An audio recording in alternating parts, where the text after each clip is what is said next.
दादी तो बहुत छोटी थी ना, जी। तो दादी जी की जो लौकिक मदर थी, उनको ऑलराउंडर दादी कहते थे, तो वो जाया करती थी। तो उस समय ये बाबा का ही सारा कार्य चल रहा था, दिव्य दृष्टि का। हुँ। तो पहला जो गुलजार दादी को साक्षात्कार हुआ, वो श्री कृष्ण का था।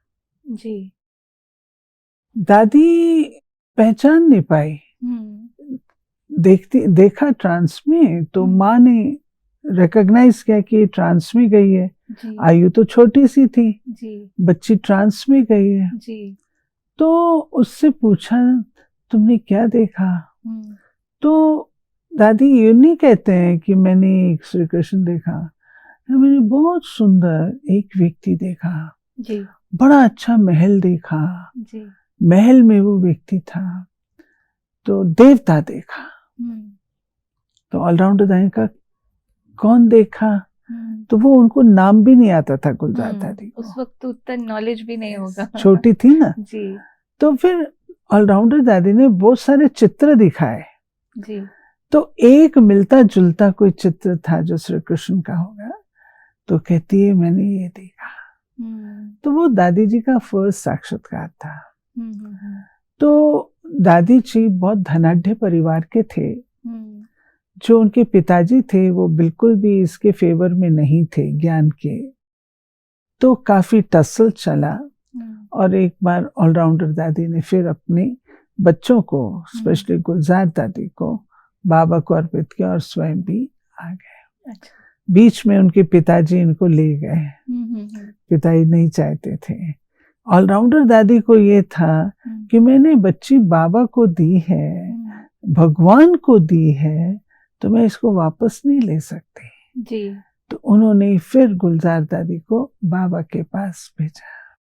फिर वहां पर दादी जो स्कूल था बच्चों का, हुँ। उसमें थे ओम मंडली में जो स्कूल बाबा ने खोला, जी। उसमें थे। हुँ। और करते करते दोनों पढ़ाई पढ़ते रहे, हुँ। और इस प्रकार दादी जो है वो बड़े होते गए यज्ञ में। हुँ। उनकी विशेषताओं की अगर मैं बात करती हूँ, तो अभी जैसे सब बोलते हैं कि कुछ चीज़ें दादी में नेचुरल थी, वो बहुत सरल थी, इनोसेंट थी और कम बोलते थे। तो बचपन में भी वो वैसे ही थे या ये धीरे-धीरे हाँ, आए? दादी बहुत शांत प्रिय थी।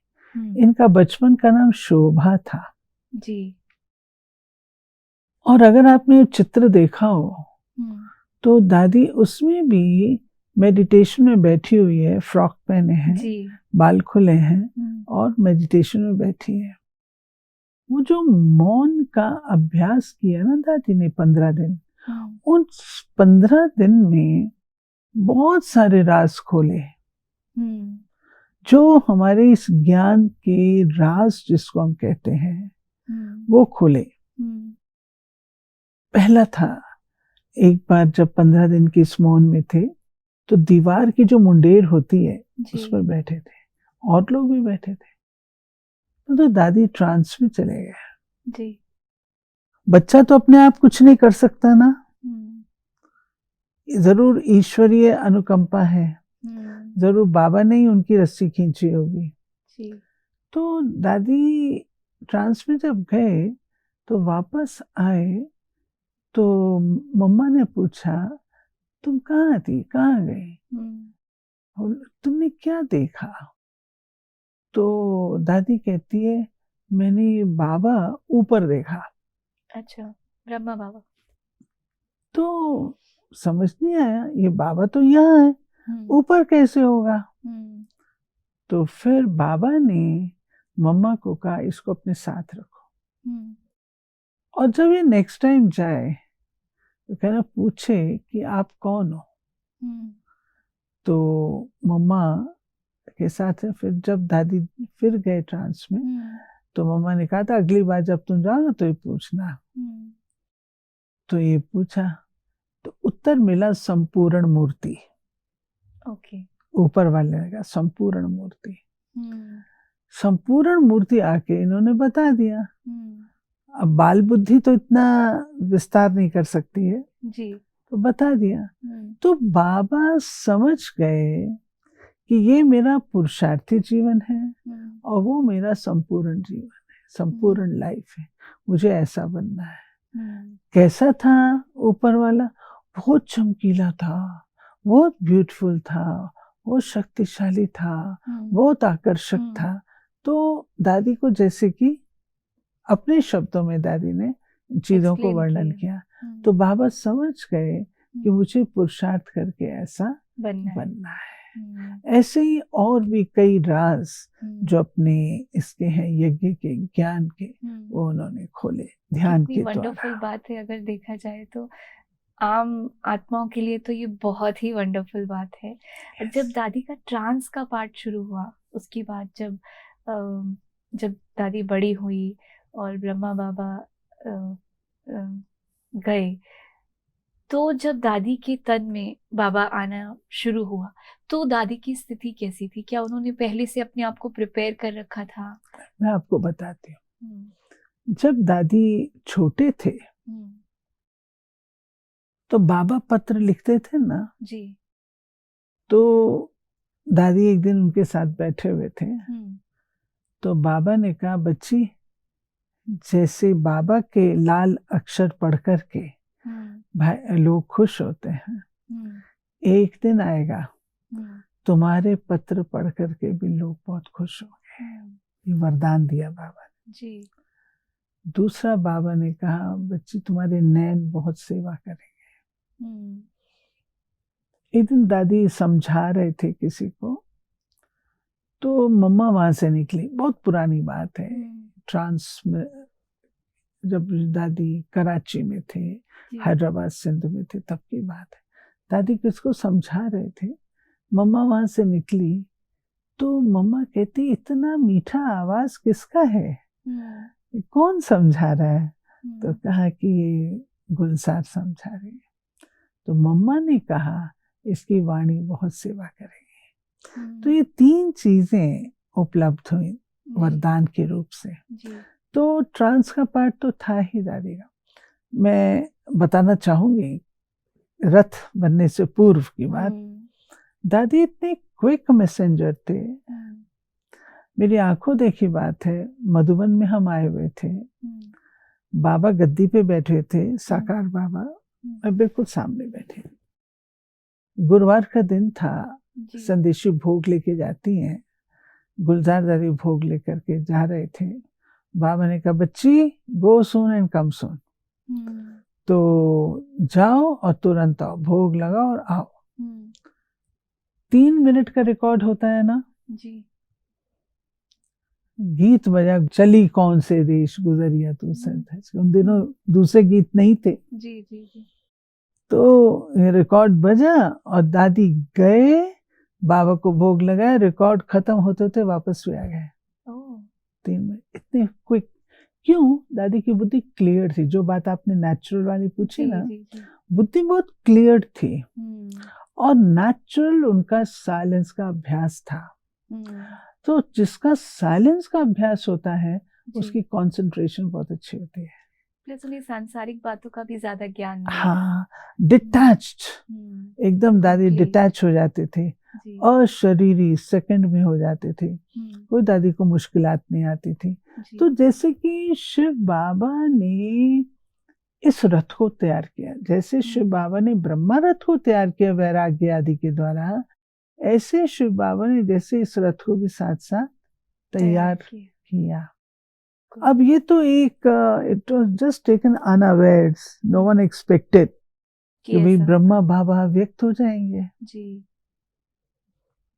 No one expected. हम लोग हुँ, सोचते थे हम लोग एंड तक रहेंगे, हुँ। जाना ही नहीं, किसी ने जाना ही नहीं है। जी, जी, जी, जी, जी। लेकिन ये घटना घट गई, अव्यक्त का भी पार्ट होगा बाबा का, ये किसी ने घट नहीं गई, सोचा था।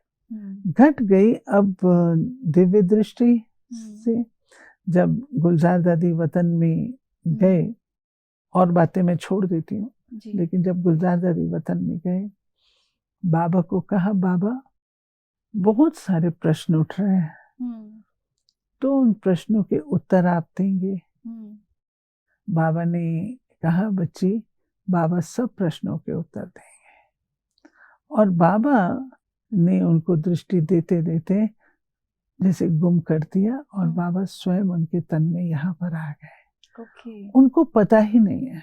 हम्म, तो दादी सुनाते थे, मेरे को ऐसे लगता था जैसे बहुत दूर साइलेंस में बैठी हुई हूँ। तो बाबा उनके तन में आ गए।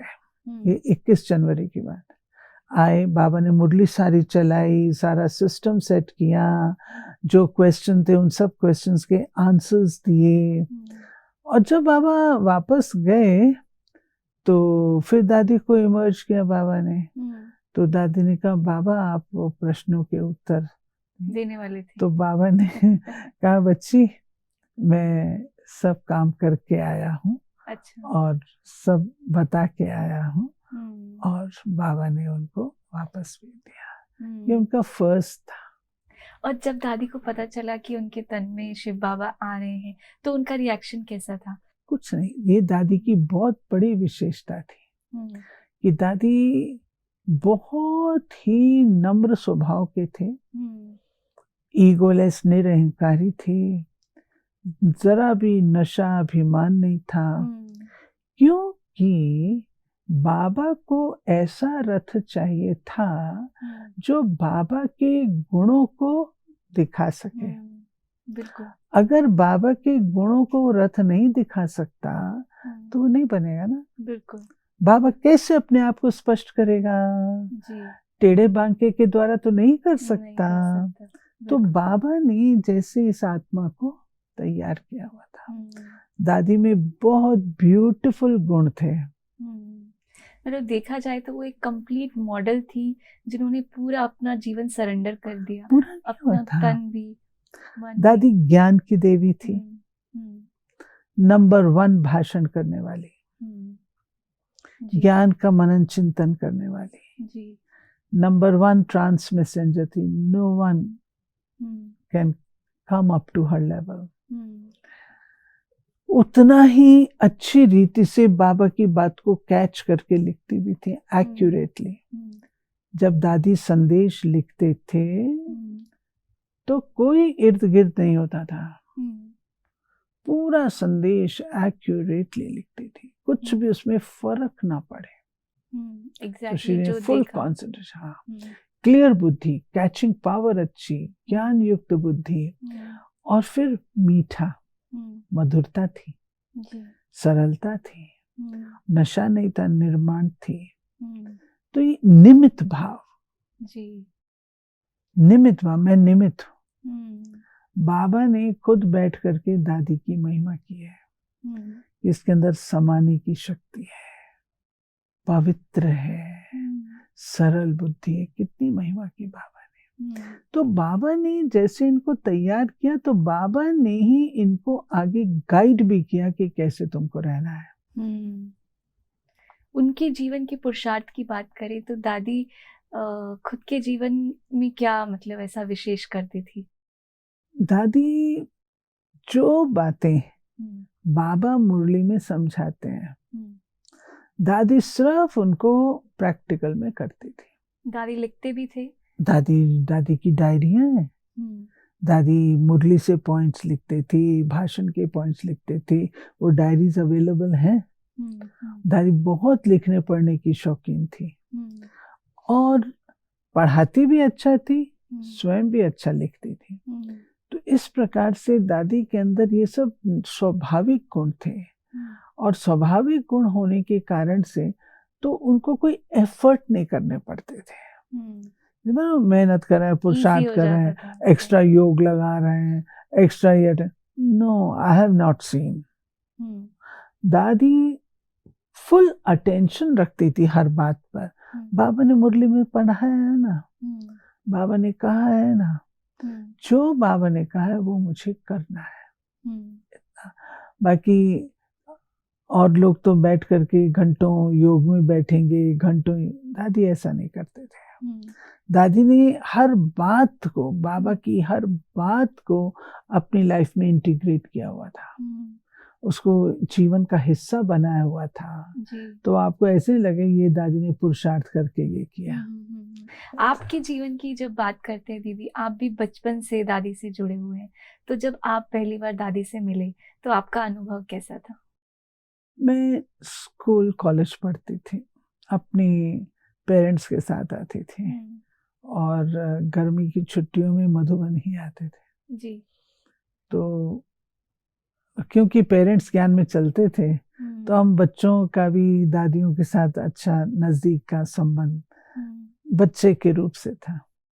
लेकिन मुझे वो कॉन्शियस रिमेम्बरेंस है कि जब दादी मेरी उँगली पकड़ करके, हुँ, मैं कॉलेज में ही थी, अच्छा। मेरी उँगली पकड़ करके मुझे नखीले घुमाने ले चलते थे। हुँ, हुँ, हुँ, सिर्फ दादी और मैं। हुँ, मैं तो बहुत छोटी थी, दादी तो अच्छा। बहुत बड़े थे। हाँ, हाँ, हाँ।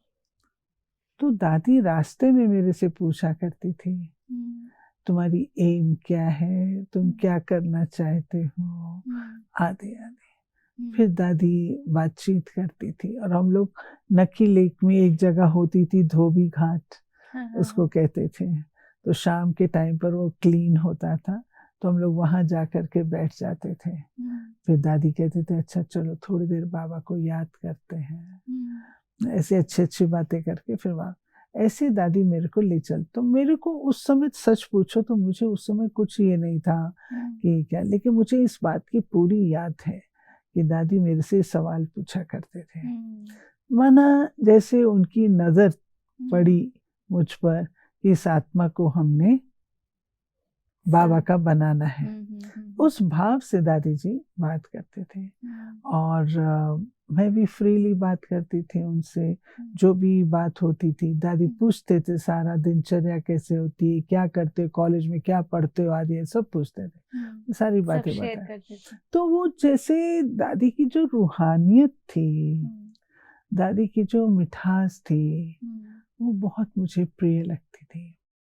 ये इस समय मैं यूँ कह रही हूँ कि मेरे से कुछ समय बाद किसी ने पूछा, सबसे अच्छी दादी तुम्हें कौन लगती है? हुँ, मैंने कहा दादी गुलज़ार। हुँ, मुझे नहीं पता क्यों? क्यों? मैं तो स्टूडेंट थी, जी।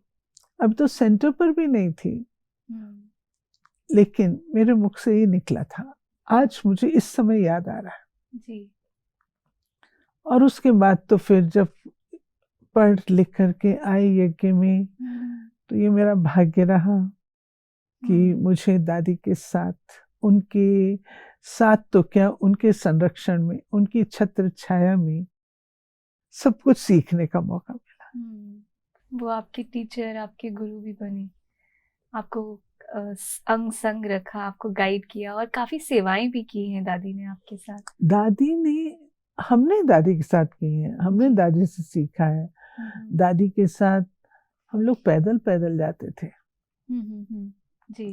उन दिनों हमारे पास कार्स नहीं होती थी। हुँ, मैं ये बताना चाहूँगी कि जो वीआईपीज़ की सेवा का बीज है, वो हमारी दादी जी ने डाला है। हुँ।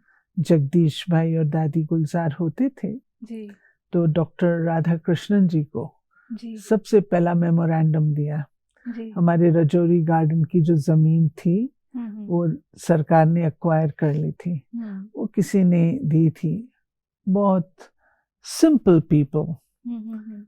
एक हलवाई था जी, और एक टेलर था। अच्छा, उन्होंने वो ज़मीन उस समय दी। ओके। आज कितना बड़ा जी, बिल्डिंग है वहाँ पर। बिल्कुल।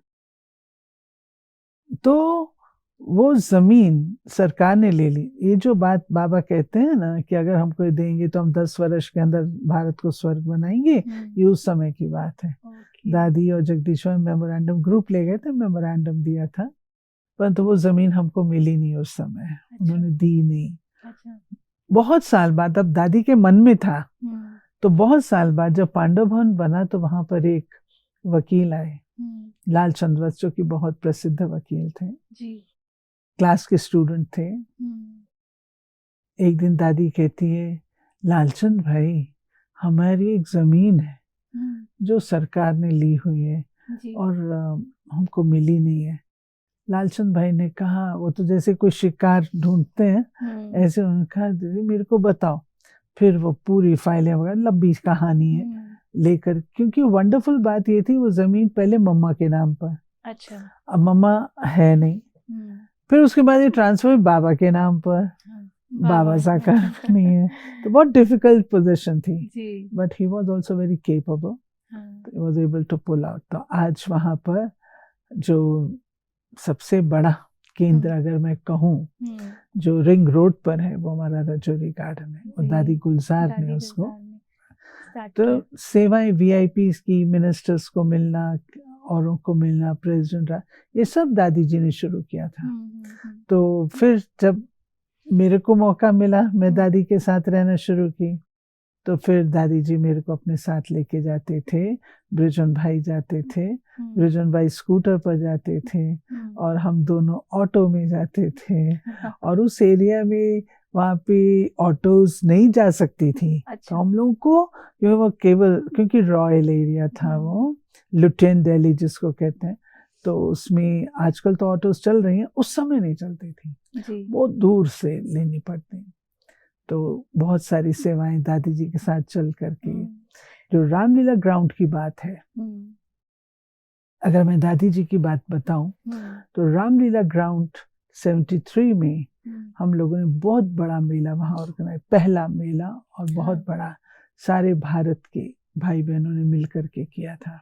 तो उस ग्राउंड में एक जब सरकार देती है तो एक क्लॉज होता है कि ये ग्राउंड आपको दिया जाता है, परंतु अगर सरकार को जरूरत पड़ी तो वो ले लेगी। तो ऐसा ही हुआ, हम लोग मेला लगा रहे हैं, उन दिनों लेबर भी नहीं होती थी, हम लोग अपने हाथ से सारे काम करते थे, सब काम अपने हाथ से करते थे, मेला लगाने का। काफी कुछ हो चुका था काम, सरकार की लेटर आ गई कि रशिया का प्रेसिडेंट आ रहा है। अच्छा। उन दिनों में सब ब्रेजनेव होते थे और भारत को चावल मिलता था वहां से। अच्छा। तो आ रहा है, तो अन्नदाता कहते थे उसको। उसका रिसेप्शन रामलीला ग्राउंड में रखना है और हमको आया, आप इसको खाली करो। अच्छा, तुरंत। अब हम खाली कैसे करें, हमारे तो तन मन धन जो थोड़ा बहुत जो भी हमारे पास है वो हमने सब मिलकर के लगाया है। फिर गुलजार दादी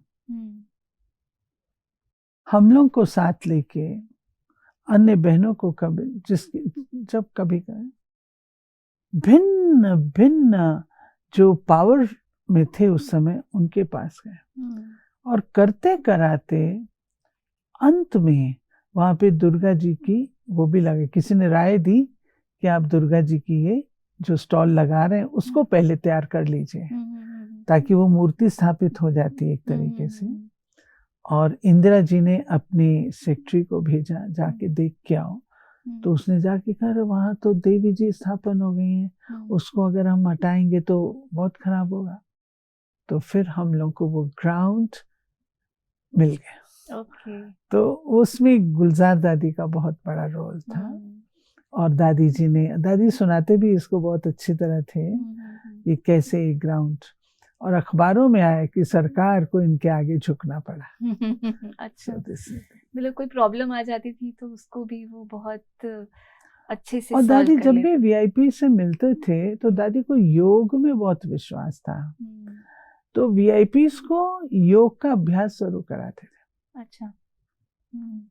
जैसे स्पीकर लोकसभा के होते थे डॉक्टर जीएस ढिल्लों, मुझे याद है अच्छी तरह से, बीडी जत्ती जी होते थे वाइस प्रेसिडेंट, और लोग होते थे। तो दादी जी उनको थोड़ा योग का अभ्यास जरूर कराते थे।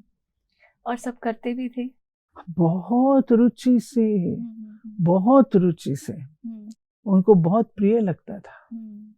अब जब हम सेवाओं की बात करते हैं तो सेवाओं में आपने ऐसी क्या विशेषता दादी में देखी जो आपको लगता है कि दादी को एकदम अलग बनाते हैं? दादी में कुछ एक बातें बहुत ही फाउंडेशन के रूप से स्ट्रांग थी। नंबर 1, ज्ञान।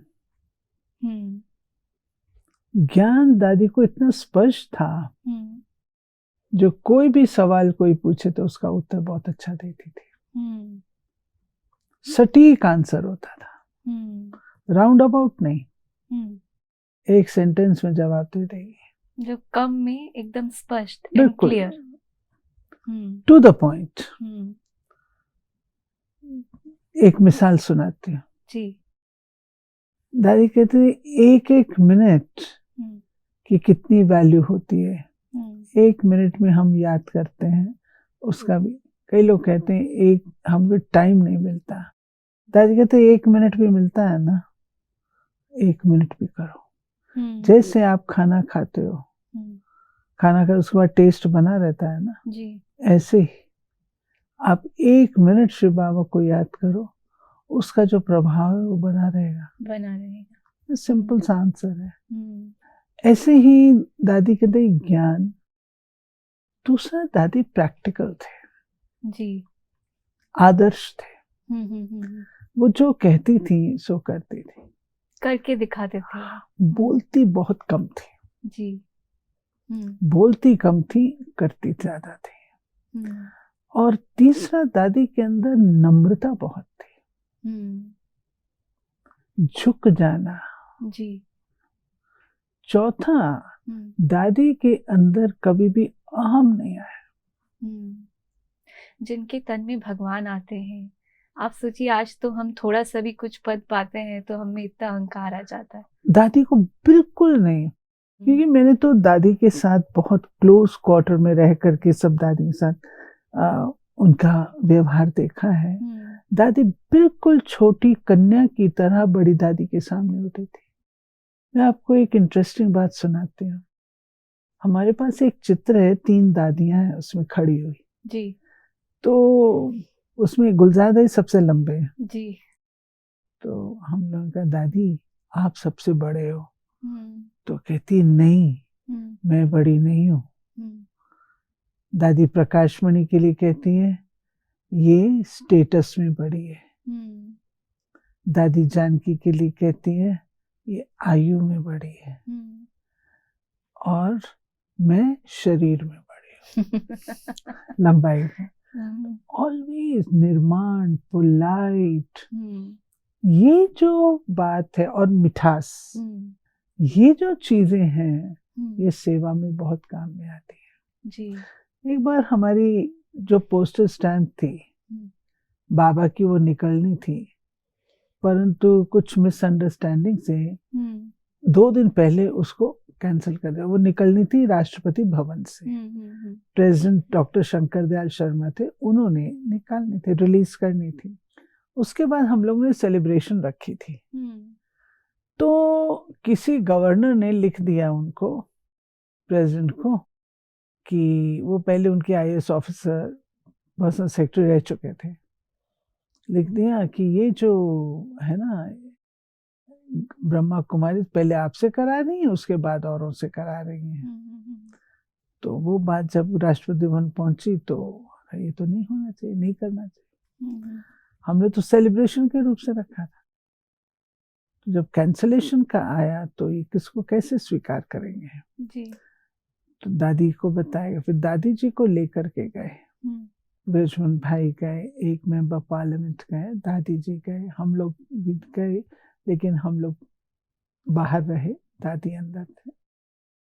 दादी जी ने इतने प्यार से बोला बाबूजी हमसे थोड़ी गलती तो हो गई है, लेकिन आपको ये काम करना जरूर है, आपको ये जरूर रिलीज करनी है स्टैम्प। पता नहीं दादी जी के कहने में क्या जादू था। प्रेसिडेंट बोले हाँ हाँ क्यों नहीं, मैं तो करूंगा ना, जरूर करूंगा। अच्छा। तो ये हाँ, एकदम हमारा जो प्रोग्राम कैंसिल हो गया था रीइंस्टेट हो गया। ये दादी जी की निर्माणता, मधुरता, निस्वार्थ सेवा भाव जो उनका था, निसंकल्प, और प्यारे बाबा को साथ रख करके करना। दादी को इतना नशा होता था, अगर हम नहीं करेंगे तो कौन करेगा। क्योंकि बाबा ने जब दादी सेवा में निकले हैं तो उस समय सबको भेज रहे थे धीरे धीरे, बाबा ने गुलजार दादी को भी कहा जाने के लिए, भाई जाना है, लखनऊ जाना, वहां से डिमांड आई थी। तो गुलजार दादी कहते हैं बाबा को, बाबा हमने लखनऊ तो देखा नहीं। बाबा कहता था, अरे तुम विश्व कल्याणकारी हो, ये विश्व का नक्शा ही नहीं देखा है, भारत का नक्शा ही नहीं देखा है। तो बाबा कहता है कि अरे बच्चे, अंधों ने मुल्तान ढूंढ लिया और तुम त्रिनेत्री होकर के लखनऊ नहीं ढूंढ सकती हो। बाबा ने जो तीर भरा फिर ये दादी के, लेकिन इनकी रॉयल्टी ऐसी थी, जो second class third class compartment जिसमें लोग बीड़ी सिगरेट वगैरह पीते थे, तो बड़ी परेशान हुए ये लोग। दादी कहते हैं, अनुभव सुनाते थे, हम लोग बहुत परेशान हुए कि कहाँ हम लोग आ गए। फिर स्टेशन मास्टर को बोला कि हमको सीट चेंज करके दो। अच्छा। वो दूसरे, उसने कहा टिकट दिखाओ, तो टिकट तो थर्ड क्लास का था, तो हमको फर्स्ट क्लास में बिठाओ। तो स्टेशन मास्टर हंस पड़ा। इनों की इनोसेंस, दिव्यता, पवित्रता, नम्रता, मधुरता, जो रूहानियत का एसेंस इन दादियों में था, तो स्टेशन मास्टर ने चुप करके इनको फर्स्ट क्लास में बिठा दिया। लखनऊ पहुंचे, कहाँ जाना है, जगह तो कोई पता नहीं, जो लखनऊ का सबसे अच्छा एरिया वहां ले चलो। अच्छा। ले चले, मकान तो है नहीं, धर्मशाला में रहना। बाबा ने कहा है और निकल गए, कुछ पता नहीं कहाँ जाना है, क्या करना है, कैसे करना है। फिर गृह मंत्री थे चौधरी चरण सिंह, चीफ मिनिस्टर थे या, उनके पास पहुंचे।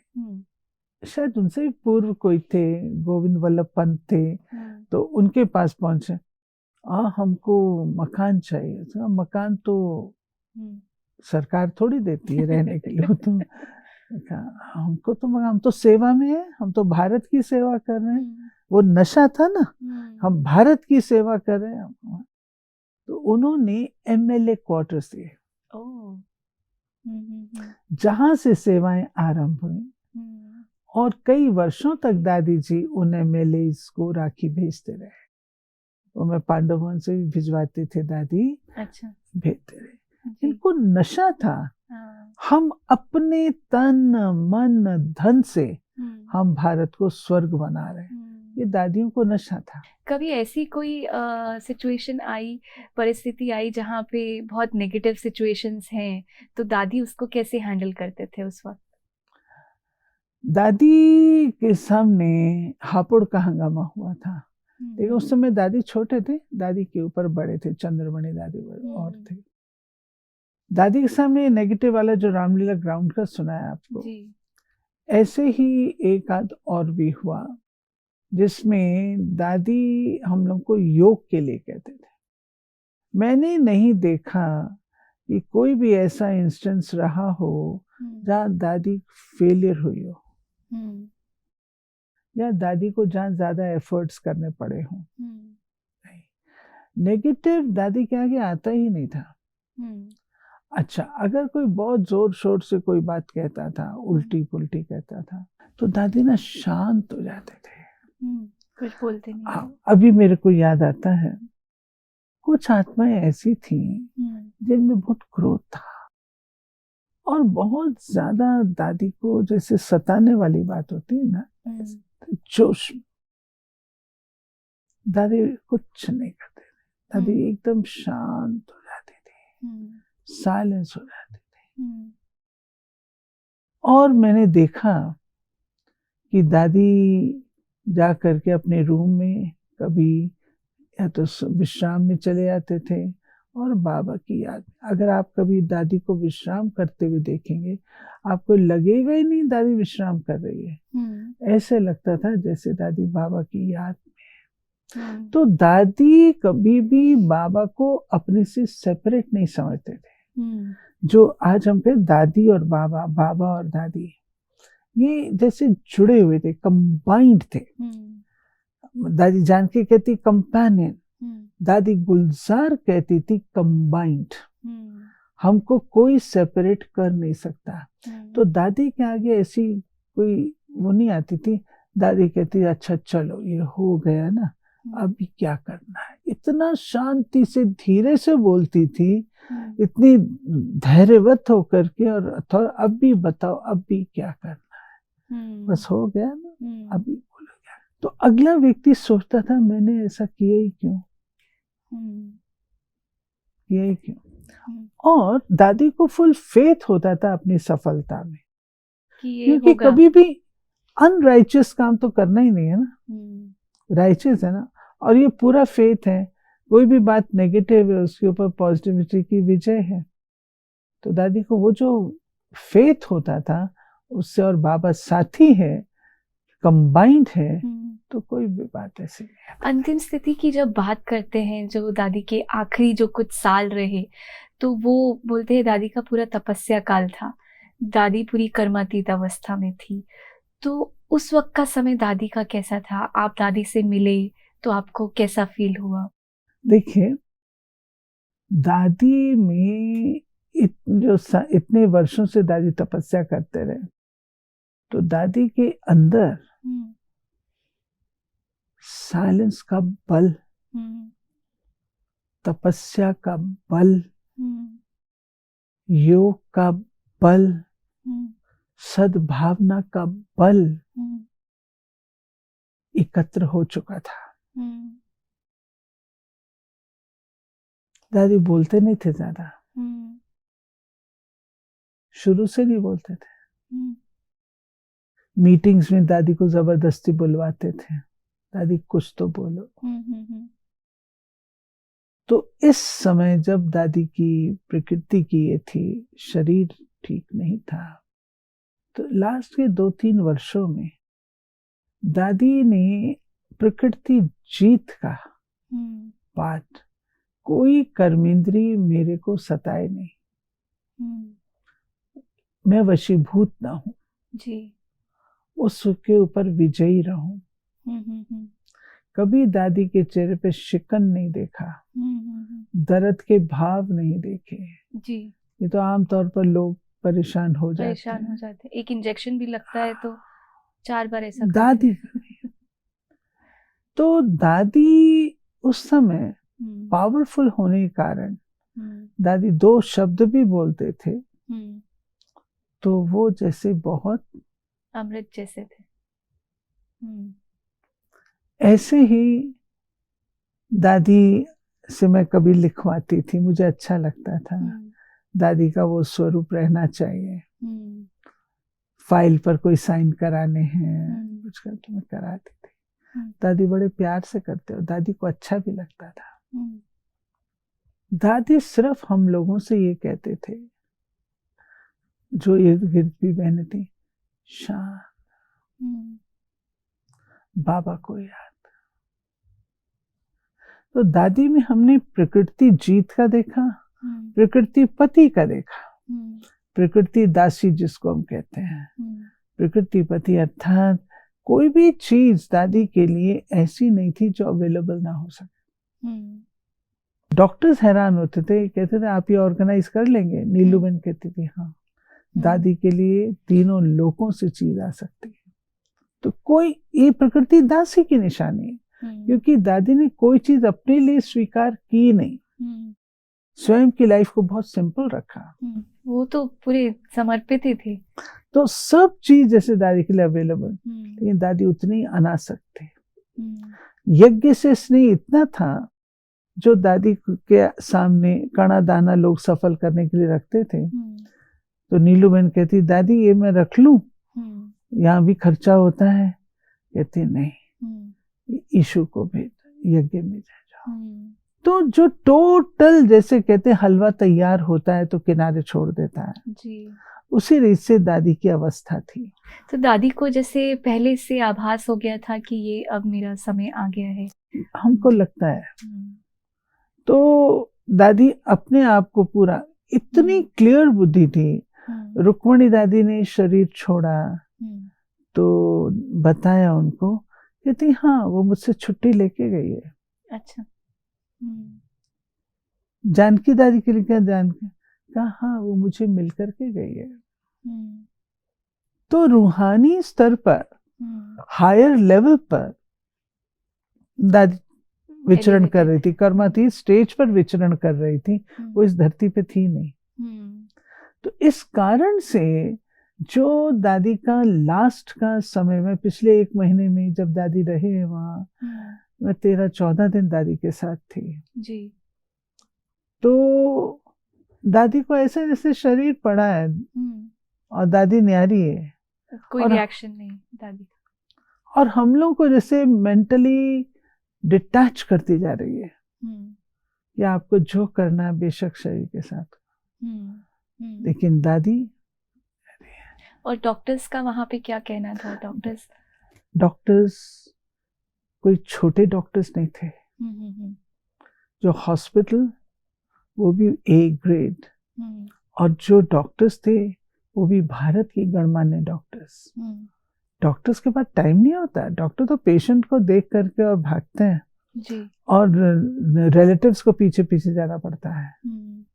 रिलेटिव से कभी बात करते कभी नहीं भी करते हैं, लेकिन ये डॉक्टर्स जो दादी की सेवा में थे इतने संतुष्ट होते थे, इतने प्रभावित होते थे कि दादी को टच करके ही हमको ऐसे लगता है जैसे कि पता नहीं कोई फरिश्ता है। और सारी तरफ जो वातावरण है बिल्कुल काम, क्वाइट, पॉजिटिव, पावरफुल महसूस करते हैं। आप सोचिए डॉक्टर बाद में बैठ करके नाश्ता करे, भोजन करे प्रेम से, और साथ साथ थिंकिंग करे, आपसे बातचीत करें, फैमिली जैसे बन जाए, तो ये कोई कम वहाँ बात पे नहीं। डॉक्टर्स के भी कुछ अनुभव रहे दादी को ट्रीट करते वक्त? उसमें कुछ एक डॉक्टर जैसे कहते हैं, जैसे एक डॉक्टर जो कि सारे इंटेंसिव केयर को देखते थे, उनमें इतना परिवर्तन आया। जो पहले मैंने उन्हें उनके दोनों रूप देखे, पहले भी दादी हॉस्पिटल में थे तो वो क्या थे, और अब क्या थे। उसमें इतने कड़क थे, लेकिन अब ऐसे जैसे मैं अपनी माँ की सेवा कर रहा हूँ, और बहनों के साथ इतनी स्वीट जैसे फैमिली की तरह, उनमें ये महान परिवर्तन आया। सब लोग उनके नाम से कांपते थे, अच्छा तो यहाँ पर आके महान परिवर्तन आया।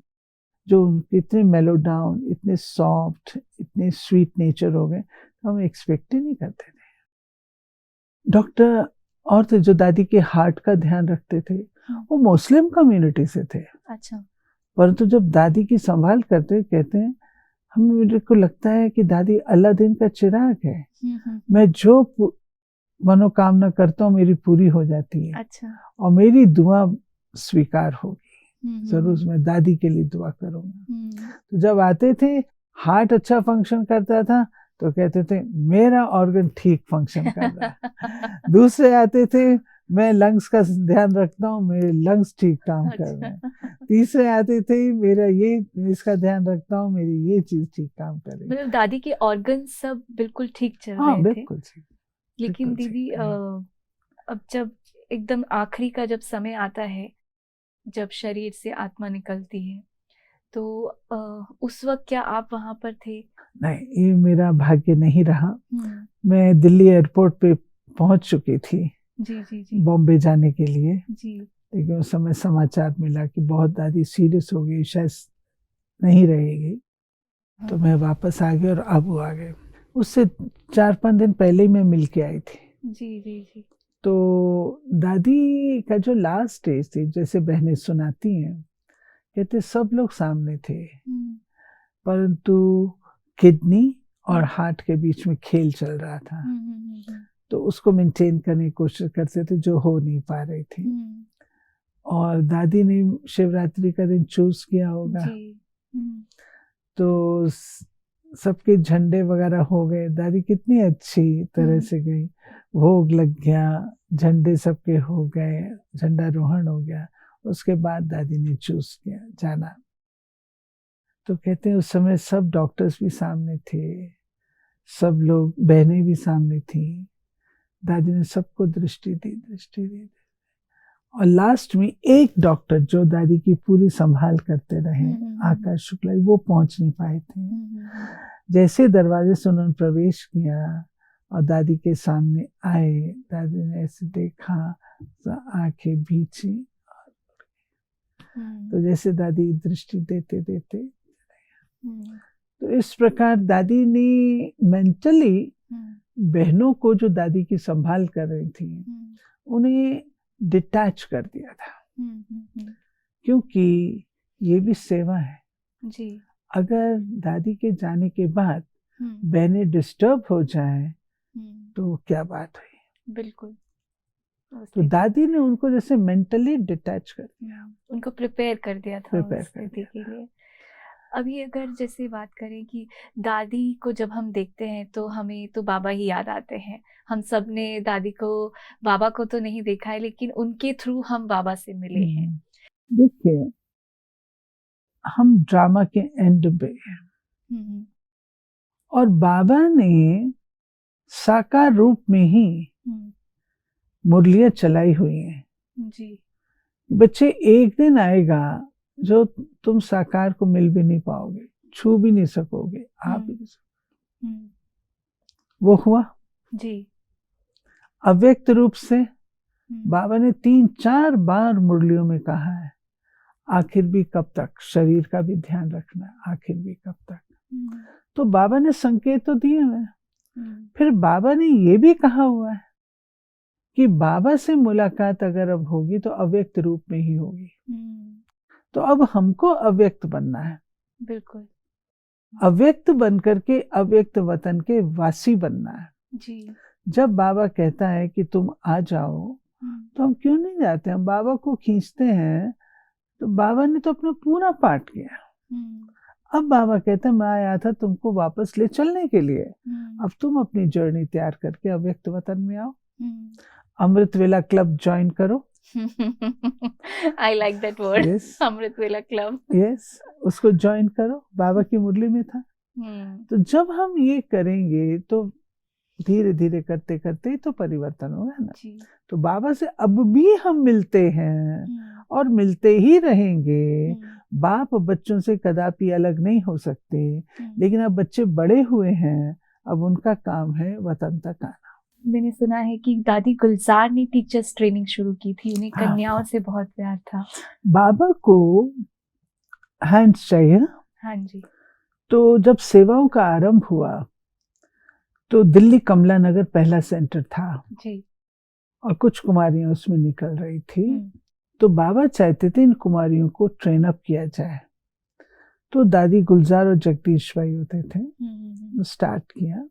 परंतु विधिवत जो कन्याओं की ट्रेनिंग थी, वो जब दिल्ली पांडव भवन बनता है 1973 से वो ट्रेनिंग शुरू की। उस ट्रेनिंग से बहुत अच्छी अच्छी बहनें निकली जो आज सारे भारत में और विदेशों में सेवा कर रही है। तो उसमें दादी मुझे अपने असिस्टेंट के रूप से रखते थे और दादी उसमें गाइड करते थे कि कैसे क्लास, कैसे योग, बहनों का बैठना उठना, क्लास में क्या सुनाना, ये सब दादी बताते थे। तो मैंने देखा कि दादी की क्लासेस दी बेस्ट, सिंपल, धारणा वाले, बाबा से प्रीत जुटाने वाले और समर्पण बुद्धि वाले होते थे। तो उससे कन्याओं में नेचुरल बल भरता था। फिर दादी उनके साथ वॉकिंग भी करेंगे तो दादी उनके साथ बैठ करके सब्जी भी काटेंगे, दादी उनके साथ शेयर भी करेंगे। दादी स्ट्रिक्ट टीचर थे क्या? स्ट्रिक्ट थे वो? दादी स्ट्रिक्ट, दादी बहुत स्ट्रिक्ट, मर्यादाओं से नो कॉम्प्रोमाइज। तो इसलिए कन्याओं को थोड़ा उनसे मैं आपको एक दो भय बात लगता था या डर था या ऐसा कुछ? नहीं, डर नहीं था। देखिए, अच्छाई से डरा नहीं जाता, लेकिन रिस्पेक्ट तो होती है ना जी। तो हमको दादी के प्रति, मैं 2-3 बातें आपको सुनाती हूँ। एक तो दादी हम लोग को कहते थे कि आप लोगों का संग बहुत अच्छा चाहिए, संग के ऊपर अटेंशन रखो।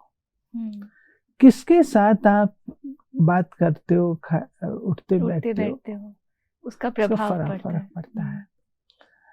तो दादी हमेशा कहते थे, महारथियों का संग करो, कॉमन नहीं, जो अपने से होशियार है, महारथी हैं, उनका। तो महारथियों से आप लोग कुछ सीखेंगे जी। और अगर ऑर्डिनरी का करोगे तो जो है वो भी वो भी गंवाओगे। गवाओगे। दूसरा, दादी अटेंशन रखते थे कि कन्याएं खड़े होकर बातें क्या करती हैं। हम्म, आप जानते हैं कन्याएं होती हैं आपस में जी। बातचीत तो करते। कभी रात को दादी राउंड पे निकलते थे कि क्या हो रहा है। अच्छा। कई बार ग्रुप बैठा हुआ होता था, हम्म, बातें तो मैं कि क्या बातें कर रहे थे, हम्म, पूछती थी दादी, छोड़ती नहीं थी। हम्म, किससे बात कर रहे थे हम्म, और क्या बात कर रहे थे, हम्म, हम लोग को बताना होता था।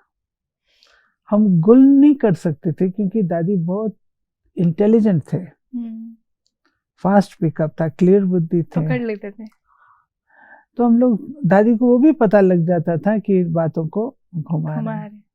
दादी हमेशा कहती थी हम लोगों को, देखो बाबा इसको सुनहरी टोली कहता है, हम्म, इधर उधर की बातें करते हैं ना तो सुनहरी टोली, तो इससे ना सावधान रहना होता है। हम्म, तीसरा, दादी को बिल्कुल पसंद नहीं था, भाई बहन है ठीक है, परंतु थोड़ी सी भी जरा सी भी फेमिलियरिटी हो, दादी को पसंद नहीं था।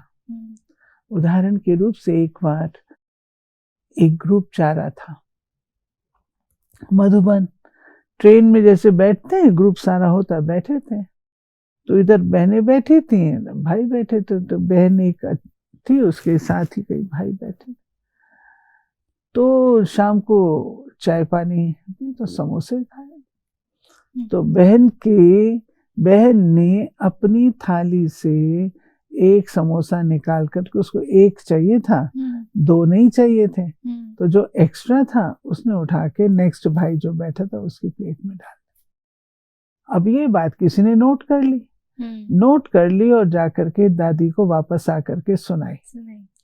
दादी ने उस बहन को बुलाया, कहा तुमने ऐसा किया था? हाँ किया। तो मैं तो दादी ऐसे मेरे को दो नहीं चाहिए, एक चाहिए, तो मैंने उस प्लेट में दे दिया, वो नेक्स्ट बैठा। दादी ने कहा नहीं, ऐसे नहीं करना होता है, ऐसे धीरे धीरे करके आपकी फैमिलियरिटी बढ़ जाएगी। दादी अटेंशन खिलाते थे, आप बैठ के क्या बातें कर रहे हैं, दादी अटेंशन खिलाते थे। ऐसे दादी हमेशा कहते थे अपनी स्थिति को स्ट्रांग रखना होता है। ऐसे थोड़ी है कि आप जरा सी कोई बात हुई तो मुरझा जाओ। बहुत केयरिंग नेचर के थे, आपकी वो भी केयर करते थे। मेरे पास तो बहुत ऐसे अनुभव हैं जब दादी आपकी बहुत केयर करते थे। और दूसरा, दादी ये केयर करते थे कि कभी भी आपको अपनी अवस्था को टेढ़ा बांका नहीं करना है, ना गुस्से में आना है, ना उदास होना है, ना अवस्था हिलनी चाहिए। एक बार दिल्ली में एक प्रोग्राम था, भारत के सारे महारथी आए थे। उन्हीं दिनों संजय गांधी जी की डेथ हुई थी जी। तो निर्भय भाई भी थे। निर्भय भाई ने कहा आशा बहन आप मिसेस गांधी से अपॉइंटमेंट ले सकती हैं। मैंने कहा मैं कोशिश कर, मिल गई अपॉइंटमेंट। तो सारे के सारे बस में चढ़ कर के हम लोग इंदिरा जी के घर गए। अच्छा। तो जहां उनको बैठना था, हम लोग को बैठना था, उस रूम में संजय जी का वो शव रखा था और कलश वगैरह रखे थे। 13 दिन बीत गए थे, अब वो रूम खाली हो गए। तो हम लोगों को कहा इस रूम में डेली वो आती हैं और आप यहाँ बैठेंगे तो आपसे मिलेंगे। परंतु वो उस दिन आना नहीं चाहती थी क्योंकि 13 दिन बीत चुके थे। एनीवे, दादी जी से मुलाकात हुई, परंतु जैसी मैं एक्सपेक्ट कर रही थी वैसी नहीं हुई। खड़े खड़े हुई, 2-3 मिनट उन्होंने सुना कुछ, उसके बाद वो मेरे को बहुत लग गई कि अपॉइंटमेंट फेल हो गई। जितनी एक्सपेक्टेड थी उतनी नहीं हुई। तो शाम को इन सब महारथियों का स्वागत था और मेरे को स्वागत करना था स्टेज सेक्रेटरी होकर के। स्टेज सेक्रेटरी का रोल प्ले करना था। तो मैं तो उदास हो गई थी। तो मैंने कहा दादी मैं शाम का प्रोग्राम नहीं करूँगी। अच्छा, इतना ही काम है। दादी बोले, कुछ नहीं बोले, मेरे को सिर्फ इतना का, क्या ये ज्ञान है? क्या ये ज्ञान एक ही बार का और इतना ही कहा? उस चीज ने मेरे पर इतना गहरा प्रभाव डाला जो आज दिन तक कायम है जी। मैं चुप करके सारे प्रोग्राम करती रही। क्या ये ज्ञान है? तो हर बात जब कभी कोई होती है उसमें क्या ये ज्ञान है? फिर दादी हम लोग को एक शिक्षा ये देते थे, कहते हम लोगों में और आप लोगों में पुरुषार्थ में क्या अंतर है? क्या अंतर है? बाबा ने हम लोगों को आत्म अभिमानी स्थिति का बहुत अभ्यास कराया। मैं आत्मा हूँ, मैं इस शरीर के द्वारा कर रही हूँ, मैं मालिक हूँ आदि। आप लोगों का ये अभ्यास नहीं है, ये दादी स्पष्ट कहते थे। तो हमें आत्म स्थिति का अभ्यास वो बहुत बहुत बहुत बहुत करना है, दादी कहते थे। फिर दादी कहते थे योग क्या है? योग बहुत सरल चीज है। एक दिन एक वीआईपी को दादी सुना रहे थे जी। मैं साथ में बैठी थी। दादी से प्रश्न पूछा योग क्या है? दादी ने इतना सिंपल आंसर दिया, योग माना नाचना और गाना। बाबा की महिमा के गीत गाते रहो और खुशी में नाचते रहो, ये है योग। करते भी तो हम लोग यही है ना योग में जी। बाबा की महिमा गाते हैं और उससे जो खुशी मिलती है उसमें नाच। पर इससे आत्मिक स्थिति में हम स्थित हो जाते हैं। आत्मिक स्थिति का अभ्यास वो अलग चीज है। आत्मिक स्थिति का अभ्यास हम लोगों को करना चाहिए। जैसे ट्रैफिक कंट्रोल की बात है जी। तो दादी कहते थे ट्रैफिक कंट्रोल है ना, करो, ठीक ढंग से करो। और आत्म स्थिति का जो अभ्यास है वो दादी कहते थे आप लोगों का बहुत होना चाहिए। हम अपने माइंड को सवेरे सेट कर सकते हैं ना जी। जी। और उसके बाद सारे दिन उसमें रहे, बीच बीच में चेक करें। फिर दादी इसमें ये सिखाते थे सिर्फ चेकिंग काफी नहीं है, चेक के साथ चेंज करो। चेक आपने कर लिया मैं आत्म स्थिति में नहीं हूँ, सो व्हाट, चेंज करो ना, आत्म अभिमानी बनो ना आप। जैसे दादी कैसे चेंज करवाते थे? जैसे दादी एक बहुत अच्छे टीचर भी थे, तो दादी का क्या तरीका था चेंज करवाने का? दादी अभ्यास कराते थे। दादी हम लोग को कहते थे स्टेज पे बैठ के योग कराओ। ओके, प्रैक्टिस करो। हाँ, नई कन्याएं आती थी, दादी कहते थे इनको बाबा के कमरे में बिठा दो ताकि इनकी कर्मेंद्रियों की चंचलता जो है वो तो बंद होगी, हिलना डुलना आंखों का। तुम्हारी आंखें क्यों हिल रही थी? तुम्हारी बुद्धि एकाग्र नहीं थी, कहाँ घूम रहे थे, वो सब पता लगता था। तो दादी ऐसे अटेंशन खिंचाते थे और अपनी क्लासेस में बोलते थे ऐसे आत्म अभिमानी स्थिति का अभ्यास करना। दादी की विशेषता थी कभी भी दादी लौकिक रूप की बातें पसंद नहीं करते थे। ये आत्म अभिमानी स्थिति के अभ्यास में बहुत सहज है। कभी भी लौकिक रूप की बातें पसंद नहीं करते थे। रमणीक थे, ऐसे नहीं दादी डल थे, बहुत रमणीक थे। मुझे याद आता है दादी पिकनिक कराने ले जाते थे, मधुबन आते थे तो हमारा पिकनिक स्थान म्यूजियम होता था। अच्छा। और तो जगहों पे जाते नहीं थे तो दादी जी कन्याओं को ले जाते थे म्यूजियम में। तो म्यूजियम में एक दिन दादी ने मेरे से प्रश्न पूछा, कहती आशा कितने प्रकार के आलू होते हैं? तो मैंने कहा पहाड़ी आलू, छोटा आलू, बड़ा आलू, ऐसा बड़ा। तो दादी मुस्कुराते फिर हंसे, कहते तुमने दयालु सुने, कृपालु, भक्तालु, श्रद्धालु, तो मैं तो समझा ही नहीं ये भी आलू है। तो ऐसे दादी रमणीक भी थे। अठन्नी वाला खेल कराते थे। अच्छा। जैसे लेकर के अठाने के वो सिक्का होता था तो आपके मस्तक पे यहाँ रख देते, जोर से प्रेस कर देते थे तो आपको लगता था शायद वो वहीं पर है, तो वो अठन्नी का सिक्का अपने हाथ में ले लेते थे। कहते थे देखो तुम योग में रहोगी ना तो वो हिलेगा नहीं। और तो इस तरीके से दादी अच्छा, वो भी कराते थे। ओके। तो रमणीक भी थे क्योंकि खेल। हमने अभी तक ये रूप दादी का देखा नहीं है। हमने जी यही देखा है कि दादी गंभीर रहती थी, हाँ, कम बात करती नहीं थी। नहीं, हम दादी के साथ आपने क्रिकेट खेलते थे, हाँ, हम दादी के साथ कैरम बोर्ड खेलते थे, हुँ। बैडमिंटन खेलते थे। दादी रमणीक भी थे। मुझे लगता है आप बहुत लकी हैं कि आपको ये सब देखने का नो मौका मिला डाउट्स, दादी के साथ। No doubts. हुँ, उस हिसाब से बहुत।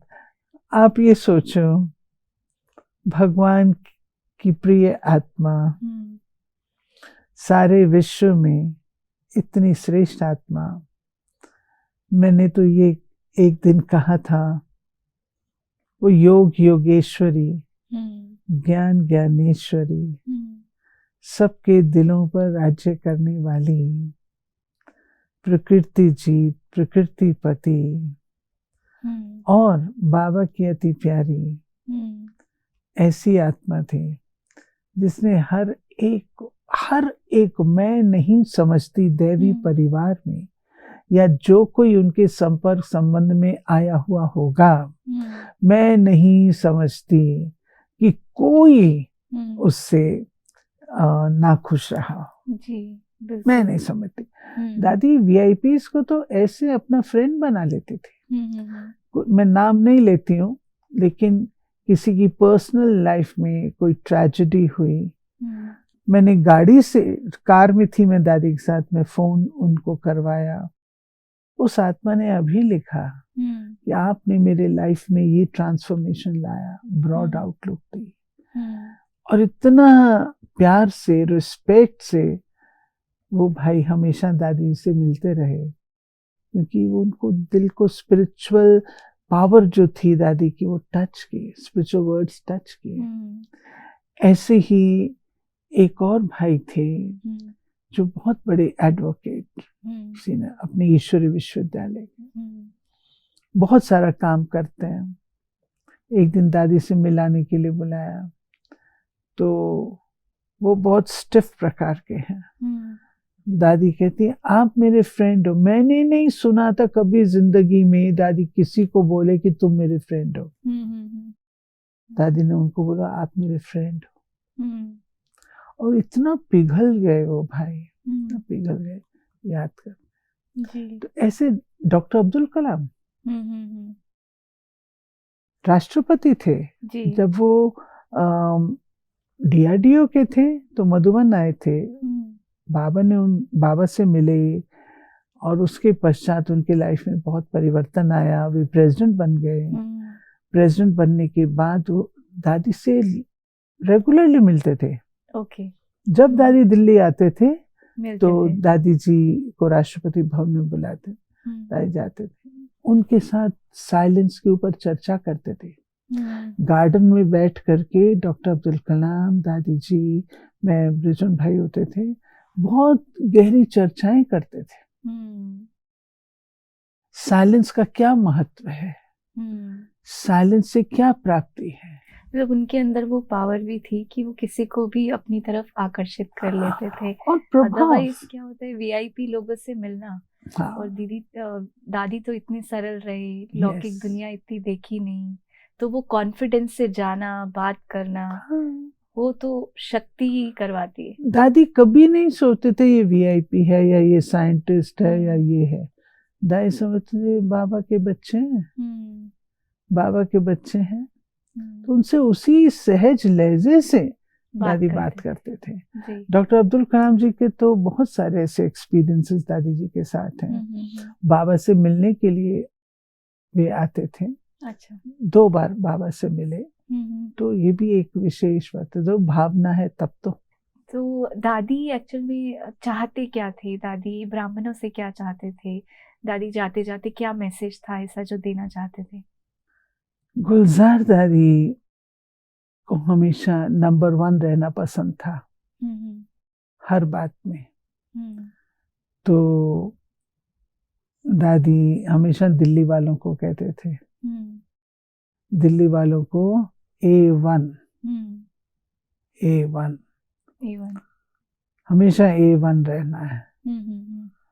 फिर दादी बड़ी रमणीकता से ये भी अगर कोई बात उनको देनी है क्लास को, कोई वीकनेस के बारे में बताना है, तो दादी बड़े प्यार से कहते, देखो मैं बाबा के साथ ट्रिब्यूनल में रहूंगी और मैं बाबा को कहूंगी, बाबा मैंने इनको बताया था, पूरा बताया था।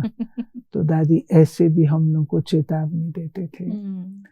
फिर दादी हमेशा कहते थे कि अपनी रॉयल्टी नहीं छोड़नी चाहिए। हम किस बाप के बच्चे हैं, किस परिवार के हैं, वो रॉयल्टी हमको नहीं छोड़नी चाहिए। और अगर कोई दादी से एडमिनिस्ट्रेशन के बारे में मैं पूछती थी, क्योंकि ORC में बहुत से, तो दादी कहते थे तुम ख्याल नहीं करो, ज्यादा ध्यान मत दो। इतना बड़ा ऑर्गेनाइजेशन था, दादी का विशेष योगदान रहा उसमें, दूसरी दादियां भी थी, तो बहुत बार मतभेद हो जाता है। तो ऐसा कभी आपको देखने को मिला कि दादियों के साथ कभी कुछ प्रॉब्लम हुआ हो आपस में कुछ? ये एक बहुत ही न्यारा अनुभव है। मुझे अवसर मिले हैं जब सब दादियां बैठती थी, तो मैं तो छोटी थी, तो सेक्रेटरी के हिसाब से या वो लिखने के हिसाब से कुछ ऐसे अवसर मिलता था, कोई ना कोई उसमें। तो मैं देखती थी डिफरेंसेस तो होते थे, मतभेद नहीं होता था, डिफरेंस ऑफ ओपिनियन होता था। कभी आपकी कोई राय है तो किसकी कोई दूसरी राय, ये तो हो सकता है। लेकिन हमने सब दादियों में एक बात पाई, एक दूसरे को रिस्पेक्ट बहुत देते थे। ये नहीं कि तुम्हारी ये बात गलत है, ऐसा नहीं हो सकता, कभी नहीं बोलते थे। अच्छा, नेवर। रिस्पेक्टफुली कहेंगे, हाँ आपकी बात है ठीक है, मेरा विचार ऐसा है। रिस्पेक्ट है ना जी। कट नहीं करते थे कभी। किसी की बात को आप कट कर दें तो उसको फील होगा ना, ये दादियां कभी नहीं करते थे। रिस्पेक्टफुली एक दूसरे को एड्रेस करती थी जी। और फाइनली कहती थी जैसे सभी का विचार हो, जैसे दादी जी कहे। दादी प्रकाशमणि होते थे ना बड़े, जैसे दादी जी कहे। फिर दादी ने जो बोला, प्रकाशमणि दादी ने, सब दादियां प्रेम से स्वीकार कर। किसी का कोई प्रश्न, किसी का कोई आपस में मेरी बात नहीं मानी गई, ये नहीं हुआ, वो नेवर। और फिर ऐसे ही वो कॉमन हंसते खेलते वैसे होते। ये कला है, राइट। और ये दृश्य बड़ा न्यारा है, राइट। क्योंकि इतनी बड़ी ऑर्गेनाइजेशन में बहुत सारी चीजें, बहुत सारी हलचल, मतभेद, बहुत कुछ आता है, और एक मत से चलना और उतनी रिस्पेक्ट, रिगार्ड करना बड़ों का। दादी कहते थे जो भी डिसाइडिंग अथॉरिटी ना, ये यूनाइटेड होने चाहिए। जी। हम लोग को भी ये कहते थे, आप लोग आपस में एक हो पहले, जब आप लोग एक होंगे ना तो सब काम ठीक होगा। तो वो कैसा करते थे? उन कुछ तो होता होगा ना दादियों में कि नहीं, नेवर। दादियों में वो कभी नहीं होता। मान लीजिए कोई कॉमन बात हम डिस्कस कर रहे हैं, दादियां डिस्कस कर रही हैं, में डिफरेंस है, परंतु जैसे मतलब इतना प्यार था आपस में। हाँ, जो बोला प्यार भी था, रिस्पेक्ट भी थी। जब आपकी रिस्पेक्ट होती है तो दादियों को सबको रिस्पेक्ट देना बहुत अच्छा आता था। कभी कोई ऐसी बात आई जो ठीक नहीं थी, जो लगा दादी को कि नहीं ये नहीं होनी चाहिए और वो हो रही है, ऐसा कुछ हुआ? नहीं होना चाहिए ऐसा नहीं।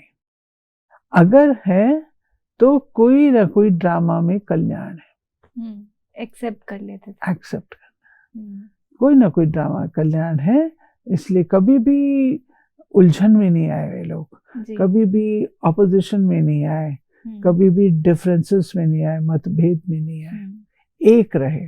और एक के कारण ही आज हम जिंदा हैं। देखिए, ये एक दुनिया में कहावत है कि जब फाउंडर चला जाता है तो ऑर्गेनाइजेशन टूट जाती है। बिल्कुल टूट जाती है, लेकिन हमारे फाउंडर तो बाबा है, सब कुछ बाबा है, लेकिन साकार रूप में तो ब्रह्मा नहीं है ना। जी। परंतु बाबा के जाने के बाद ऑर्गेनाइजेशन और ही बढ़ी है, सेवाएं और और ही विस्तार से बढ़ी, बढ़ी। क्योंकि बाबा ने फाउंडेशन ऐसी डाली है दादियों में। राइट। दादियों में ऐसी फाउंडेशन थी, इसलिए बढ़ती रही बढ़ती रही बढ़ती रही। तो अभी जो सिचुएशन है, अब हमें क्या करना चाहिए? आपको क्या लगता है कि ये ऑर्गेनाइजेशन का क्या फ्यूचर है? जो चलता आया है वो चलता रहेगा, क्योंकि शिव बाबा ऊपर है और ये ऑर्गेनाइजेशन कोई मनुष्य की नहीं है, परमात्मा की है। परमात्मा की होने के कारण से, परमात्मा कोई ऑर्गेनाइजेशन तैयार नहीं करते हैं, परमात्मा परिवार तैयार करता है। तो हमारा ये परिवार है, और ये जो फीलिंग है बंधुत्व की, फैमिली की, यूनिवर्सैलिटी की, वो आज हम देख रहे सारे विश्व में है। और अब वो समय आया कि आया जबकि अब हमने सब मिलकर के वापस जाना भी है। तो मुझे ऐसा ही महसूस होता है कि बाबा हमारा गाइडिंग स्टार है। वो आज दिन तक गाइड करते आए हैं, आगे भी वही करेंगे। जो ऑर्गेनाइजेशन के निमित्त हैं, उन निमित्त में भी कोई कम अनुभव नहीं है, वे भी अनुभवी हैं, बाबा की श्रीमत पर चलने वाले हैं। तो उन सिग्नल्स को कैच करते हुए अपने आप को बनाते हुए चलते रहेंगे। जी बिल्कुल, बिल्कुल। भविष्य उज्जवल है। तो ऐसी थी हमारी दादी, और मुझे लगता है कि अब दादी हमारे साथ है नहीं, लेकिन उनकी जो शिक्षाएं, उनका जो प्यार है वो आज भी फील होता है। मैं तो आँख बंद करती हूँ तो मुझे आज भी उनका चेहरा एकदम ऐसे सामने, ऐसा लगता है कि वो दृष्टि दे रहे हैं। तो उनकी दृष्टि में इतनी पावर थी कि अभी भी फील होती है वो दृष्टि। हमें लगता ही नहीं वो चले गए हैं, जी सब हैं। जी बिल्कुल। आज की पूरी बातचीत के लिए दीदी जी आपका बहुत बहुत धन्यवाद। ओम शांति। ओम शांति। तो हमने दादी की कुछ ऐसी झलकियाँ देखी, कुछ ऐसी बातें जो शायद हमें भी नहीं पता था, और आशा दीदी के थ्रू हमने जानी कि हमारी दादी जो थी कैसे बैलेंस करके चलती थी सब कुछ। गंभीर भी थी, स्नेह भी था, साथ साथ रमणीकता भी थी, और सबको अपनी बात प्यार से कैसे समझा देती थी। साक्षात भगवान की मूरत थी हमारी दादी। तो फिर मिलेंगे अगली कड़ी में। ओम शांति।